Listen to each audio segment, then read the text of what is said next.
সংসার সুখের হয় পুরুষের গুণে। আগে ভুল বলা হয়েছে না? হ্যাঁ ঠিক বলেছেন। আপনারা যেটা বলছেন ওটাই আমি বলে দেখছিলাম, আপনারা শুনছেন কিনা। হ্যাঁ, যে ভুল বলে দেবো হটকে যাবে তা হলো না। তার মানে সংসার সুখের হয়, হ্যাঁ, না হলে এত ঝগড়া কোথা থেকে হলো? এত মারপিট সংসারে হচ্ছে, হ্যাঁ, এত খুন খারাপি হচ্ছে স্বামী স্ত্রীতে, এত মামলা মকদ্দমা। রমণী কি নাই সংসারে? আছে। আসলে পুরুষ কিংবা নারী যে গুণটা থাকলে দ্বন্দ্ব হয় না, প্রেম হয়, সেই গুণটাই অর্জন করতে পারে না নারী, সেই গুণটা অর্জন করতে পারে না নরাধম পুরুষ। সেটা কি? তার জন্য কীর্তন শুনতে হবে, কেননা মিলাতে হবে আমাদের চরিত্রটা, আমাদের স্বভাবটা কার সঙ্গে মিল আছে। কোন যোগী ঋষি, কোন মহাত্মা, কোন মহিয়সী নারী কার সঙ্গে মিল আছে? না কোন ডাকিনী যোগিনী, না ঝগড়াটে, না কুলোটা, না দ্বিচারিণী, কার সঙ্গে মিল আছে এটা মিলাতে হবে, তবে তো পাবেন নিজেকে খুঁজে। সংসার সুখের হয় রমণীর গুণে। মা সারদা দেবী বলছে আমাদের বর্ণ পরিচয়ে 3টে স আছে। আমি লেখাপড়া জানি না, আপনারা বলতে পারেন কি কি স?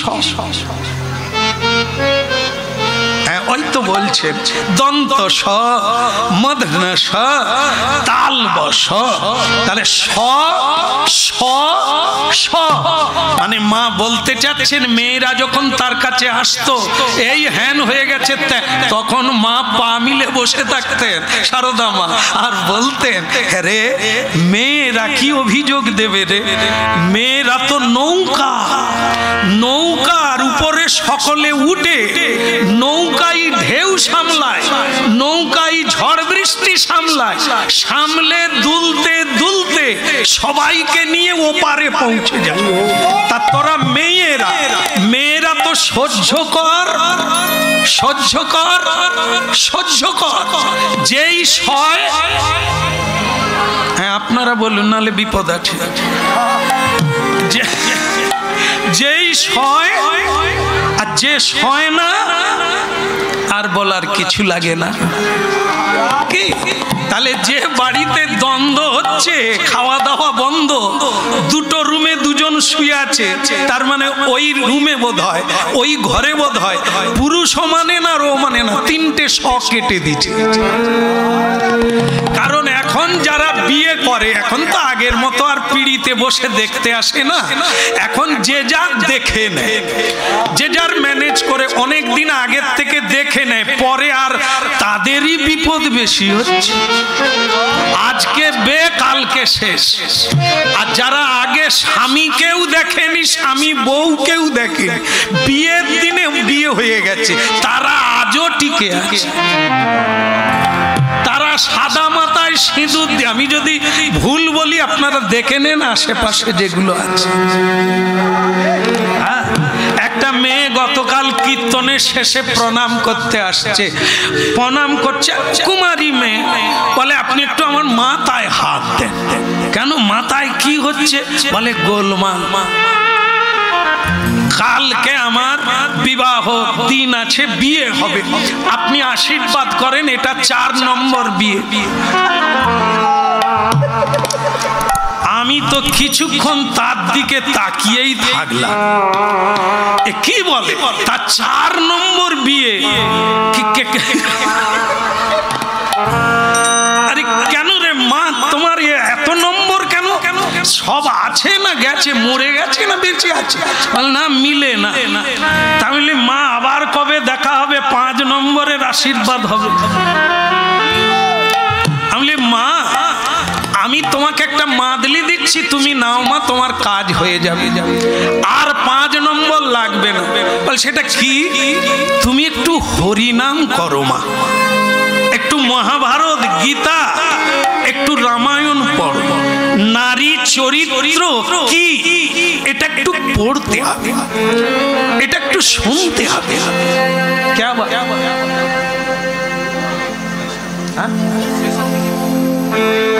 কি হবে, কি বলবো, উঠতে না বলবো? আচ্ছা আচ্ছা ঠিক আছে। বলো রাধার মন কি? তাহলে যে কথা হচ্ছিল ওটা কি? ওটা হচ্ছে, যাই হোক, দেখেন মা, আমার মা, আপনাদের চরণে প্রণাম। হরিনাম শুনুন। মহিষী আর মহাপুরুষদের সঙ্গে যদি না মিলে অচিরেই মিলাবার চেষ্টা করুন। এক নারী জগৎকে রক্ষা করতে পারে। আজকে সে কথাই বলবো। এই জন্য রামচন্দ্র বলেছিলেন সীতাকে যে সীতা, সংসার সুখের ওই রমণীর গুণে, কিন্তু সেটা কোন গুণ? সেই গুণটা যদি নিতে হয় তাহলে এনার পায়ে প্রণাম করো, আশীর্বাদ নাও, এনার কাছে জেনে নাও। ইনি কে? এনার নাম হচ্ছে অনুসুয়া দেবী। যার নাম অনুসুয়া দেবী, যার স্বামীর নাম হচ্ছে সপ্ত ঋষির এক ঋষি অত্রি মুনি। হ্যাঁ জানো, অত্রি মুনির পত্নীর নাম হচ্ছে এই অনুসুয়া। কুমারী বেলা এত সুন্দরী, এত গুণবতী, দেবতারাও তাকে বিয়ে করতে চেয়েছিল, কিন্তু তিনি বললেন না, আমি ঋষি মুনি ভক্ত বৈষ্ণবকে বিয়ে করব, তাহলে আমি মুক্ত হতে পারবো, ঈশ্বরকে পাবো। মাতালকে নয়, লম্পটকে নয়, অর্থশালী মানুষকে নয়। কারণ ওগুলো পৃথিবীর জিনিস, পৃথিবীতেই থেকে যায়, মানুষের সঙ্গে যায় না। যাকে প্রণাম করলে দিব্য আশীর্বাদ পাওয়া যায়। আমি যে প্রতিদিন স্বামীকে প্রণাম করব, কি পাবো? যদি না সে সাধনায় সঞ্চয় করে, তাকে আমি প্রণাম করে কি করব? মাতালকে প্রণাম করে কি হবে? সে কি মাতাল হবার আশীর্বাদ দেবে? এই জন্য আশীর্বাদ তিনি দিতে পারেন যিনি ভগবত ভক্তি সঞ্চয় করেছেন। এই জন্য অনুসুয়া দেবী অত্রি মুনিকে বিয়ে করেছিলেন। সেই অত্রি মুনির পত্নীর নাম অনুসুয়া। শ্রী রামচন্দ্র বনবাসকালে অত্রি মুনির গৃহে উঠেছিলেন, তার ভজন কুটিরে প্রণাম করেছিলেন এই অনুসুয়া মা।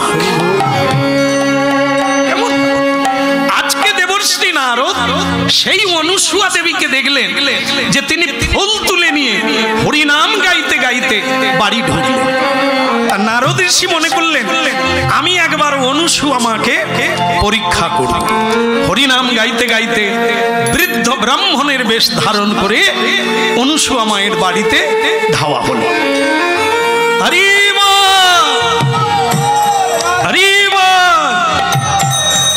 বলো রে বলো রে হরি বলো রে, বলো রে বলো রে হরি বলো রে, একবার বলো রে বলো রে হরি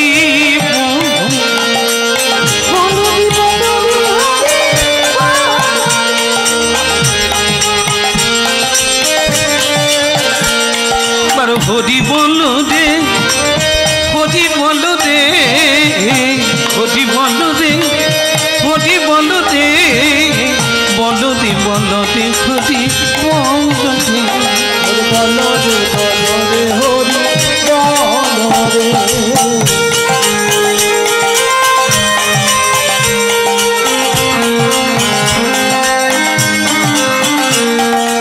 হরি বলো, হরি বলো, হরি বলো ভাই,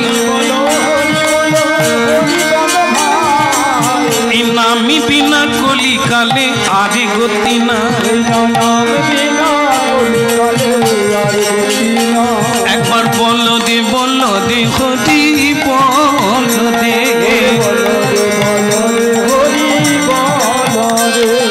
হরি বলো দে, হরি বলো দে,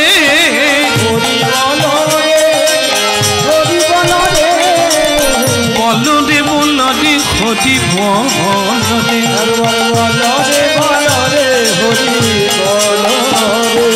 হরি বলো, হরি বলো, হরি বলো ভাই, হরি নামে উদ্ধার দিল জগাইয়ার মাথায়। হরি বলো হরি বলো হরি বলো ভাই, হরি নামে উদ্ধার দিল জগাইয়ার মাথায়। সকাল থেকে এই মেয়েরা সংসারী জীবেরা কি করে এটা দেখে গিয়ে ভগবান বিষ্ণুকে বলতে হবে, মরে যাব।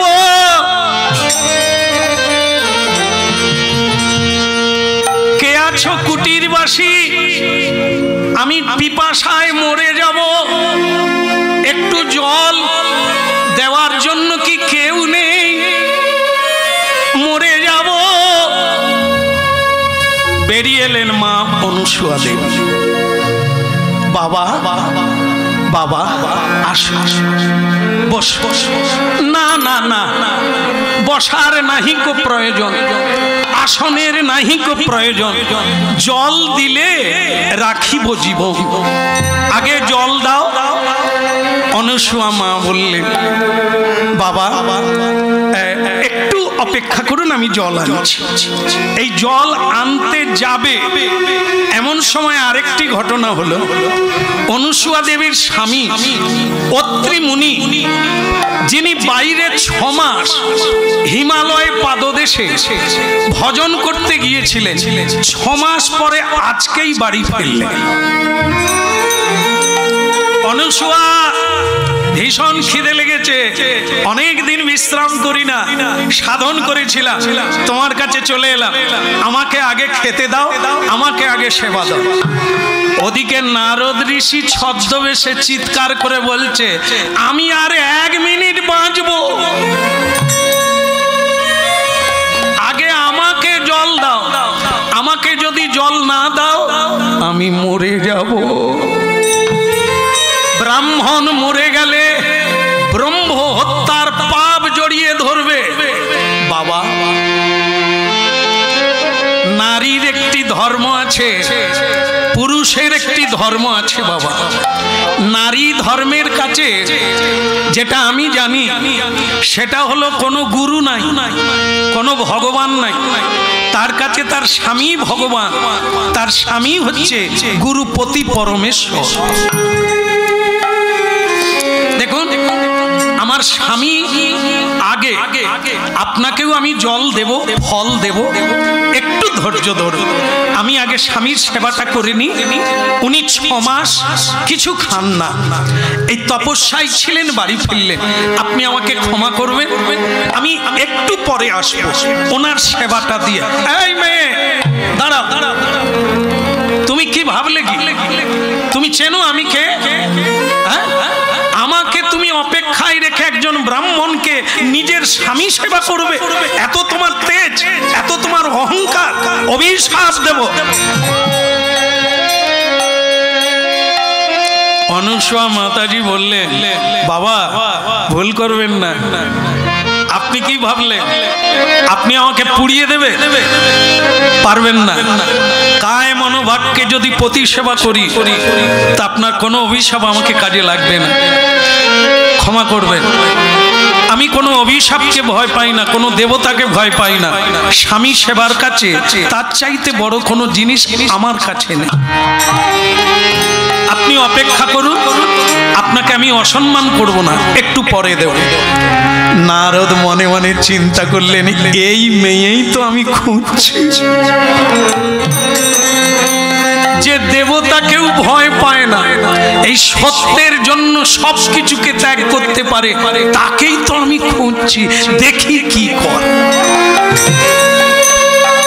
মেয়েটা ভেতরে প্রবেশ করলো, যে ফুল তুলে এনেছিল সে কোনো দেবতার গলায় দিল না, স্বামীর গলায় পরিয়ে দিল। মালা গেথে স্বামীর গলায় পরিয়ে দিলেন, তার চরণে 1 মুঠো ফুল দিয়ে প্রণাম করলেন।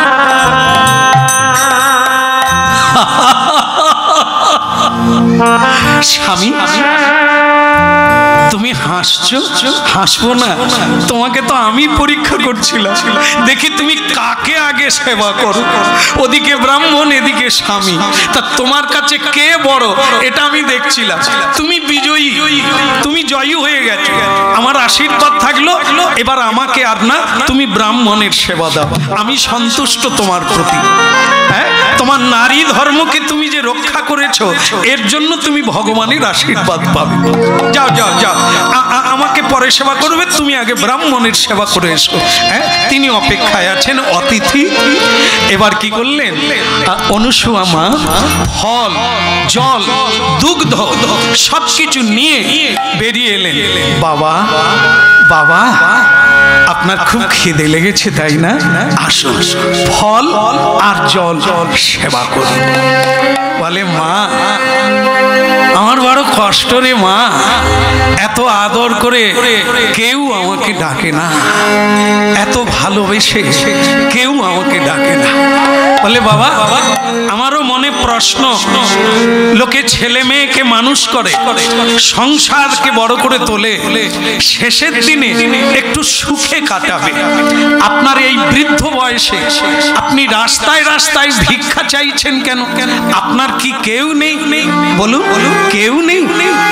নারদ তখন বললেন, মারে এ জগৎকে চিনতে গেলে তোমাকে গাধা দেখতে হবে।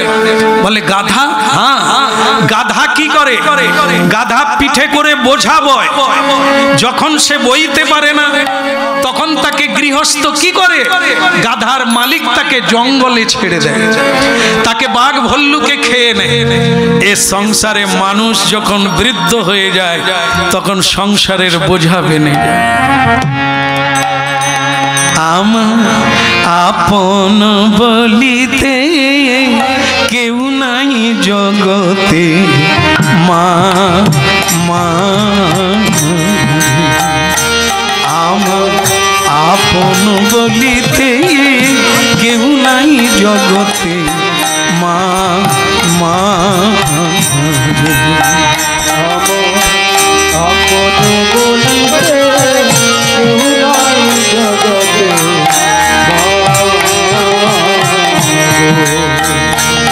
আমার আপন বলিতে কেউ নাই জগতে, মা মা আপন বলিতে কেউ নাই জগতে,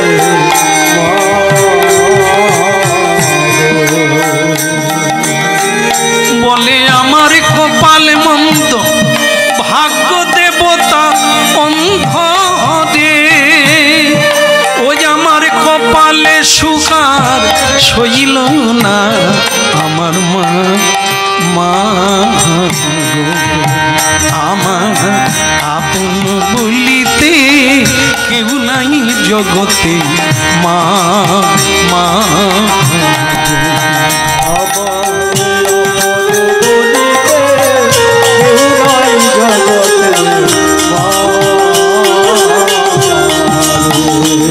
আমার আপন বলিতে কেউ নাই জগতে, মা মা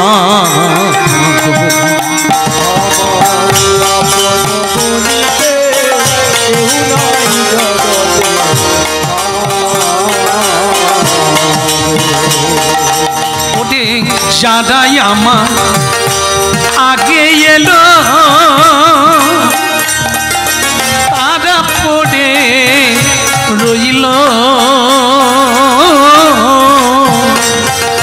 কে বলে যারা পরে এলো আগে গেল, আমি রইলাম পড়ে, মা মা আমার আপন বলিতে কেউ নাই জগতে, মা মা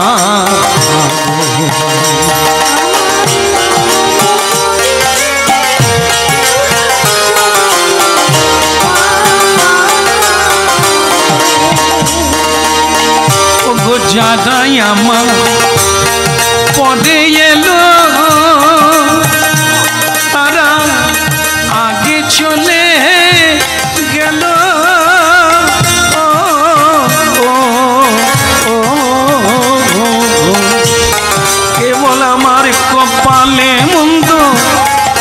কেঁদে মরি, আমার কপাল মন্দ আমি কেঁদে মরি, কপালে সুকা সইল না আমার মা, মা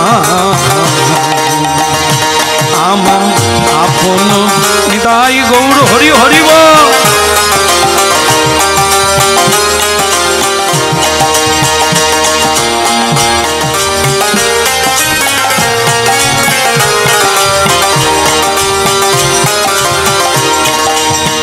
ওগো মা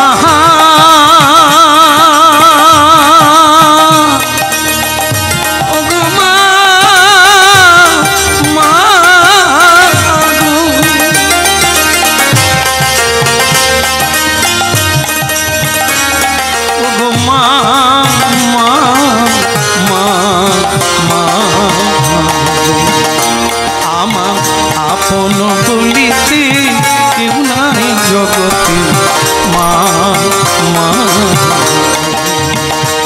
আমার আপন বলিতে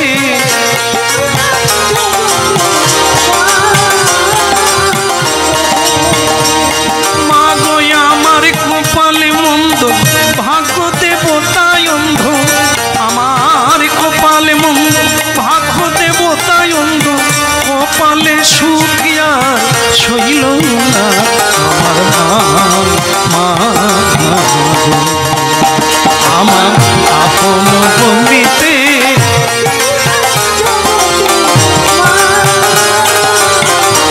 আই গৌর হরিব।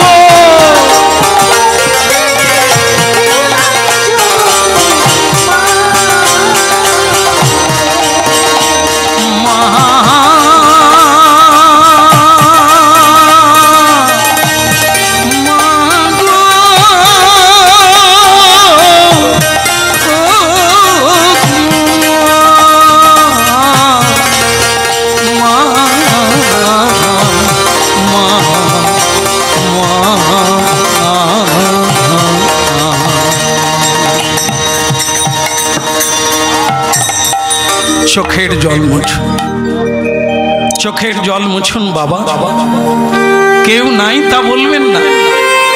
আর যখন আপনি আমার কাছে এসেই গেছেন, আপনি আর যাবেন না। আমি আপনার মেয়ে, আমি আপনার সেবা দেব। হরে কৃষ্ণ কৃষ্ণ কৃষ্ণ কৃষ্ণ হরে হরে হরে রাম